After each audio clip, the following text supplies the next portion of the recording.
আলহামদুলিল্লাহ হামদাশ শাকিরিন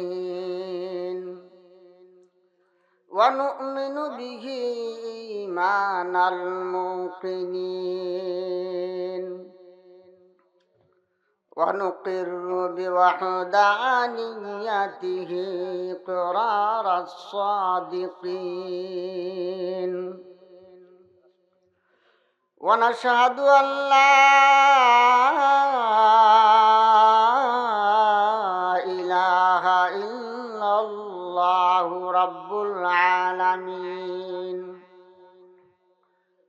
ونشهد أن سيدنا ومولانا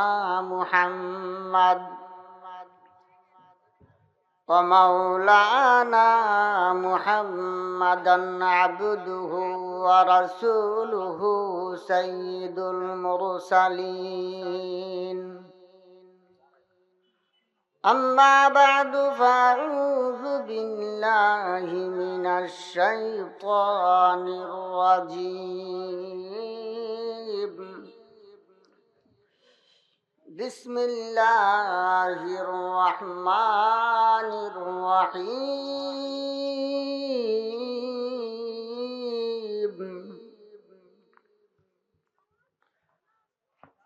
والذين يبيتون لربهم سجدا وقياما وقال رسول الله صلى الله عليه وسلم عليكم بقيام الليل فإنه دأب الصالحين قبلكم وهو قربة لكم إلى ربكم ومكفرة للسيئات ومنهاة عن الإثم أو كما قال عليه الصلاة والسلام আলহামদুলিল্লাহ আল্লাহ পাকের লাখো কোটি শুকরিয়া যে আল্লাহ পাক রব্বুল আলামিন এই গত হয়তো 2 বছর আগেও এখানে একটা ক্ষেত ছিল, জমিন ছিল, ঠিক না? জানেনই আপনারা, কিন্তু আল্লাহ পাক রব্বুল আলামিন মিরাদ আলী সাহেবের জনাব মিরাদ আলী সাহেব এবং ওনার বিবিকে আল্লাহ তাআলা নেক হায়াত বাড়ায় দেন। ওনারা যে মাদ্রাসার প্রতি যে ওনাদের যে স্নেহ, মানে দিলটা লাগানো ওনাদের মিরাদ আলী সাহেবের যে দেখলাম দিলটা, ওনার শেষ বয়সে এই ওনার মাদ্রাসায় কাম, এটা নিয়ে ওনার চিন্তা ফিকির যা দেখলাম। তো আল্লাহ পাক ওনাদের স্বামী স্ত্রীকে নেক হায়াত বাড়ায় দেন, ভাইদেরকেও আল্লাহ তাআলা নেক হায়াত বাড়ায় দেন, ওনার মেয়েদেরকেও আল্লাহ নেক হায়াত বাড়ায় দেন। তো বন্ধুরা আমার, আপনাদের লক্ষণ ভালো দেখতেছি, মুরব্বীরা গণ্যমান্য ব্যক্তিরাই বসে গেছেন। আমরা একটু জিকির করি, লা ইলাহা ইল্লাল্লাহ, লা ইলাহা ইল্লাল্লাহ, লা ইলাহা ইল্লাল্লাহ। আল্লাহু নাম জপ মুমিন, তারি আসমান তারি জমিন, আসমান জমিন খার। আল্লাহু নাম জপ মুমিন, তারি আসমান তারি জমিন। অন্তর থেকে ডাকলে তারে, অন্তর থেকে ডাকলে তারে, দূর হয় যত বিপদ বালা। লা ইলাহা জুরে লা ইলাহা, আরো জুরে লা ইলাহা, লা ইলাহা ইল্লাল্লাহু মুহাম্মাদুর রাসূলুল্লাহ। তো আলহামদুলিল্লাহ বন্ধুরা আমার, আমি যে আয়াতখানা তিলাওয়াত করেছি, আমার আজকের বয়ানের বিষয়বস্তু হলো কোরআনে মাজিদের সূরাতুল ফুরকানের 63 নম্বর আয়াত থেকে 74 নম্বর আয়াত পর্যন্ত আল্লাহ তাআলা তার মুমিন বান্দাদের জন্য 10টি গুণ বর্ণনা করতেছেন মৌলিকভাবে। এর ভিতরে আরো শাখা প্রশাখা আছে, তবে মূলনীতি হিসাবে আল্লাহ তাআলা 10টি উপদেশ দিতেছেন দুনিয়াবাসীকে। উপদেশ তথা হেদায়েত তথা নসিহত প্রদান করতেছেন। কি নসিহত প্রদান করতেছেন? 1 নম্বরে আল্লাহ তাআলা ফরমান, সূরাতুল ফুরকানের 63 নম্বর আয়াতে আল্লাহ তাআলা ফরমান, ওয়াইবাদুর রহমানিল্লাযীনা ইয়ামশুনা আলাল আরদি হাওনাও ওয়া ইযা খাতাবাহুমুল জাহিলুনা ক্বালু সালামা। আল্লাহ তাআলা এখানে ফরমান, রহমানের বান্দা হলো তারা যারা ওই দুনিয়ায় চলতে ফিরতে, ওই দুনিয়া রহমানের বান্দা। আল্লাহ বলতেছেন আমি রহমান, কাজেই আমার বান্দার যারা হবে তারাও তাদেরও গুণ থাকা চাই দয়ালু। দয়ালু আল্লাহর বান্দাদের চালচলন আচরণ কথাবার্তা কেমন হবে? আল্লাহ বলতেছেন যে এই সংসারে চলতে গিয়ে প্রথম দয়ালু আল্লাহর বান্দাদের আচরণ হবে চলতে গিয়ে নম্রভাবে চলবে। কিভাবে চলবে? ইয়ামশুনা আলাল আরদি হাওনা, চলতে গিয়ে এই দুনিয়াতে দয়ালু আল্লাহর বান্দারা নম্র হয়ে চলবে। ওয়া ইযা খাতাবাহুমুল জাহিলুনা ক্বালু সালামা, নম্র হয়ে চলবে। আর নম্র হয়ে চলবে যদি চলতে গিয়ে কারো সাথে ঝগড়াঝাটি করবে না, মারামারি হানাহানি করবে না।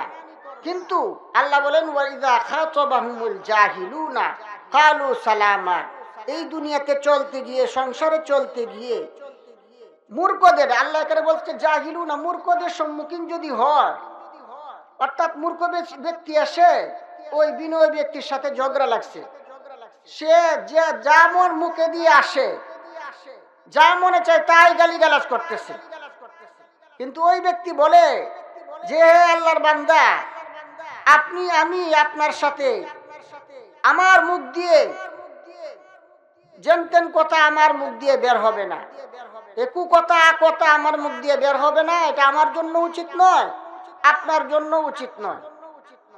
এই জন্য আপনার সাথে আমি ঝগড়াঝাটি করতে পারবো না। এরপরেও আমাদের সমাজে কিছু দুষ্ট প্রকৃতির এমন দুষ্ট প্রকৃতির লোক আছে যারা ঝগড়া লেগেই থাকতে, ঝগড়া বাধাই দিবে, বুঝছেন? কিন্তু এরপরেও আল্লাহর কাটি মুমিন বান্দা যারা এরপরেও ঝগড়া করবে না। ক্বালু সালামা, তারা সালাম জানিয়ে বিদায় জানাবে। ভাই, তোমার সাথে আমার ঝগড়া করা সম্ভব না, আমি সালাম ভাই বিদায় নিচ্ছি, সালাম। তো এরপরে কারণ আল্লাহ নবী বলেন মান তাওয়াজা লিল্লাহি রাফাআহুল্লাহ, যে ব্যক্তি বিনয় অবলম্বন করবে আল্লাহ তাআলা তার মর্যাদাকে বাড়িয়ে দিবেন।